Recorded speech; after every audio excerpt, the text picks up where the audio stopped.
తెలంగాణ, జై తెలంగాణ. కేసీఆర్ గారి నాయకత్వం, కేసీఆర్ గారి నాయకత్వం. ఈరోజు సిరిసిల్ల పట్టణంలో ఉన్నటువంటి నాయకులు, కార్యకర్తలు, ప్రజాప్రతినిధులందరికీ ప్రత్యేకంగా నూతన సంవత్సరాన్ని పురస్కరించుకొని శుభాకాంక్షలు తెలియజేయడం కోసం ఇచ్చేసినటువంటి గౌరవ బీఆర్ఎస్ పార్టీ వర్కింగ్ ప్రెసిడెంట్, యువ నాయకులు, సిరిసిల్ల పట్టణాన్ని, సిరిసిల్ల జిల్లాను, యావత్ తెలంగాణ రాష్ట్రంలో ఉన్నటువంటి మున్సిపల్ వ్యవస్థను, పారిశ్రామిక రంగాన్ని అద్భుతంగా తీర్చిదిద్దినటువంటి మన నాయకులు కేటీఆర్ గారికి,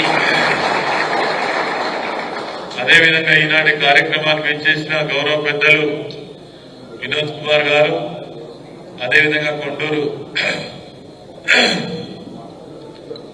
రవీంద్రరావు గారు, పెద్దలు లక్ష్మీ నరసింహరావు గారు, మాజీ జడ్పీ చైర్మన్ సోదరిమణి కోరగంటి చందర్ గారు, అదేవిధంగా పుట్ట మధు గారు, రవిశంకర్ గారు, జిల్లా అధ్యక్షులు ఆగయ్య గారు, వేదిక పైన ఉన్నటువంటి మనోహర్ రెడ్డి గారు, సిరిసిల్ల పట్టణానికి సంబంధించినటువంటి ప్రజాప్రతినిధులందరికీ కూడా నూతన సంవత్సర శుభాకాంక్షలు తెలియజేస్తూ ఈ సంవత్సరంలో మనందరికీ శుభాలు కలగాలని, అదేవిధంగా ప్రజల మాన ప్రాణాలకు రక్షణగా బీఆర్ఎస్ పార్టీ ఒక బాధ్యతాయుతమైనటువంటి పాత్ర పోషించడంలో మనందరం కూడా కేసీఆర్ గారి, కేటీఆర్ గారి నాయకత్వంలో వీర సైనికులుగా ధైర్యంతో ముందుకు సాగేటువంటి అవసరం ఉందని సందర్భంగా మనవి చేస్తూ, మనం చూస్తున్నాం గడిచినటువంటి సంవత్సర కాలంలో కాంగ్రెస్ పార్టీ అధికారంలోకి వచ్చిన తర్వాత మరి ప్రజలు ఊహించినటువంటి ఊహలకు విరుద్ధంగా ఒక రాక్షస పాలన ఈరోజు ఈ రాష్ట్రంలో కొనసాగిస్తూ, ఎవరైతే ప్రభుత్వానికి వ్యతిరేకంగా మాట్లాడుతున్నారో, ప్రభుత్వ విధానాలను వ్యతిరేకిస్తున్నారో, వాళ్ళు చేసేటువంటి తప్పులను ఎత్తి చూపుతున్నారో, మరి ఎన్నడూ మనం చూడనటువంటి పద్ధతులలో వారిని అణచివేయడంతో పాటు అనేక కేసులు పెట్టి జైళ్లలో పెట్టేటువంటి ప్రయత్నం జరుగుతున్నది మనందరికీ కూడా తెలుసు. అదేవిధంగా ప్రధాన శత్రువుగా మనల్ని భావిస్తూ ఈరోజు కేసీఆర్ గారిని కావచ్చు, కేటీఆర్ గారిని కావచ్చు, ఏ సందర్భం వచ్చినా ఏ నెపమైనా పెట్టి కేసులలో ఇరికించి జైళ్లలో పెట్టేటువంటి ప్రయత్నం ఎంత దారుణంగా జరుగుతుందో, ఎన్ని కుట్రలు జరుగుతున్నాయో మనందరికీ కూడా తెలుసు. నిజంగా ఈ ప్రభుత్వానికి చిత్తశుద్ధి ఉంటే వాళ్ళు ఇచ్చినటువంటి హామీలను పక్కకు పెట్టి కేవలం టీఆర్ఎస్ పార్టీ నాయకత్వం పైననే కాన్సన్ట్రేషన్ చేసి మనను కాలరాచేటువంటి ప్రయత్నం చేస్తా ఉన్నారు. గ్రామాలలో చూసినట్టయితే ఒక భయానక వాతావరణాన్ని సృష్టిస్తున్నారు. పోలీసు తోటి రాజ్యం వెళ్తా ఉన్నారు.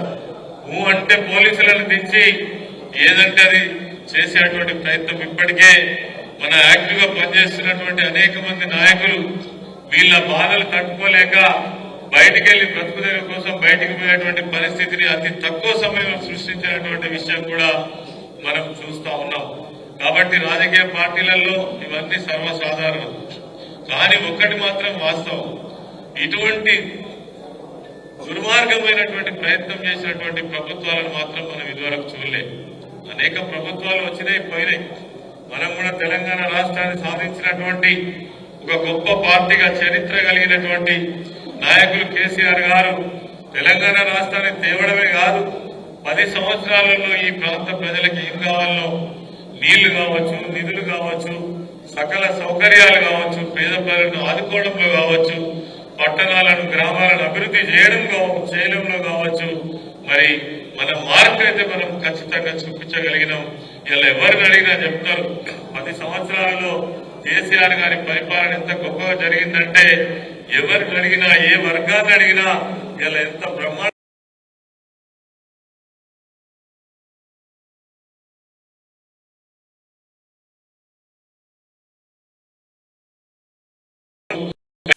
ఈరోజు ప్రజలు ఒక మోసపూరితమైనటువంటి మాటలతోటి ప్రభుత్వాన్ని నడిపి కల్పిస్తున్న సంగతి మనకు తెలుసు.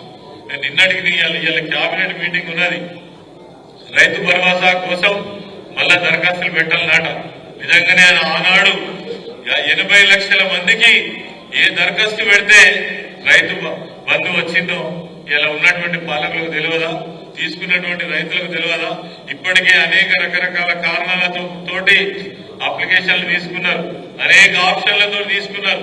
అవన్నీ ఏమైనట్టు, మరి ఎక్కడ పోయినట్టు? మళ్ళా ఈరోజు రైతులు మాకు రైతు భరోసా అని దీనంగా అడుక్కునేటువంటి పరిస్థితిలోకి తీసుకొస్తున్నారు రైతాంగాన్ని. ఇంతకంటే దారుణం ఏముంటది?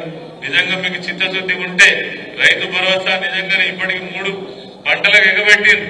ఇంకనైనా ఇచ్చేటువంటి ఉద్దేశం ఉంటే గతంలో కేసీఆర్ గారు ఏ పద్ధతిలో అయితే ఇచ్చిండ్రో ఆ పద్ధతిలో ఇవ్వగలిగితే నిజంగా రైతులు హర్షిస్తారు, సమాజం హర్షిస్తారు తప్ప మళ్ళీ ఈరోజు దానికోసం సబ్ కమిటీ వేసి దానికి నివేదిక సమర్పించి ఇవాళ క్యాబినెట్ మీటింగ్ పెట్టి మళ్ళీ మీరు దరఖాస్తులు తీసుకోవడం అనేటువంటిది ఇంతకంటే దారుణం ఇంకొకటి ఉండదు. కాబట్టి ఈ 6 గ్యారంటీలు కావచ్చు, 6 గ్యారంటీలు అనేటువంటివి శుద్ధ అబద్ధం. ఇది ప్రజలు ఇప్పటికే మాట్లాడుకుంటున్నారు, తిట్టుకుంటున్నారు, మోసపోయినమని అనుకుంటున్నారు, దగాబడ్డం అనుకున్నారు. ఓటేసినందుకు మేము చాలా మూల్యం చెల్లించడం, తప్పు చేసినామని అలా మదనపడేటువంటి పరిస్థితులలో వాళ్ళు రైతులే కావచ్చు, మహిళలు కావచ్చు, నిరుద్యోగ యువకులు కావచ్చు, చదువుకునేటువంటి పిల్లలు కావచ్చు, అదే విధంగా అన్ని వర్గాల ప్రజలు కూడా ఇలా మదనపడేటువంటి పరిస్థితి ఇలా తెలంగాణ రాష్ట్రంలో ఉన్నది. అంటే ఖచ్చితంగా ఈ ప్రభుత్వం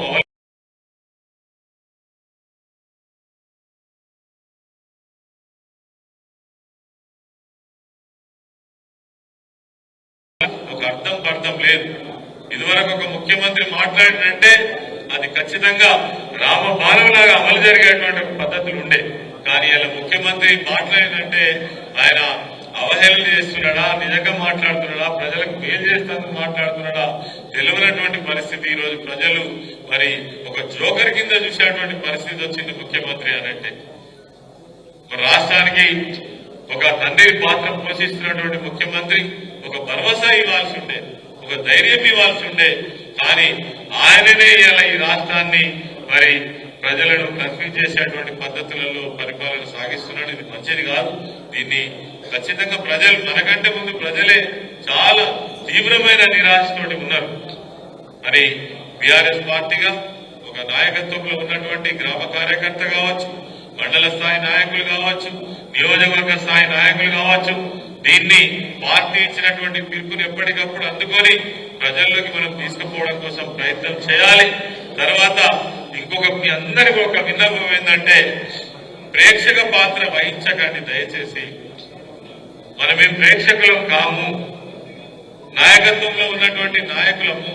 ఎక్కడికక్కడ మనం నోరు విప్పి మాట్లాడకపోతే ప్రజలకు నిజమైనటువంటి విషయాలు ఎట్లా తెలుస్తాయి? ఇంకా వాళ్ళు ప్రజలు ఆశలలో పెట్టేటువంటి ప్రయత్నమే చేస్తున్నారు. కాబట్టి కార్యకర్తలుగా, నాయకులుగా, ప్రజాప్రతినిధులుగా ఉన్నటువంటి వాళ్ళు సమయం సందర్భం వచ్చినప్పుడు ఎవరైనా శత్రువు దాడి చేసినప్పుడు మనం ప్రేక్షక పాత్ర మాత్రం దయచేసి పోషించవద్దు. వచ్చేటువంటి కాలంలో ఒక మంచి కేసీఆర్ గారి సైనికులుగా బీఆర్ఎస్ పార్టీ నిజమైనటువంటి కార్యకర్తలుగా ముందుకు పోయేటువంటి అవసరమైతే తప్పకుండా ఉందని ఈ సందర్భంగా మీ అందరికీ మనవి చేస్తూ ఈ సదవకాశం కల్పించినటువంటి కేటీఆర్ గారికి ప్రత్యేకమైన ధన్యవాదాలు తెలియజేస్తూ జై తెలంగాణ.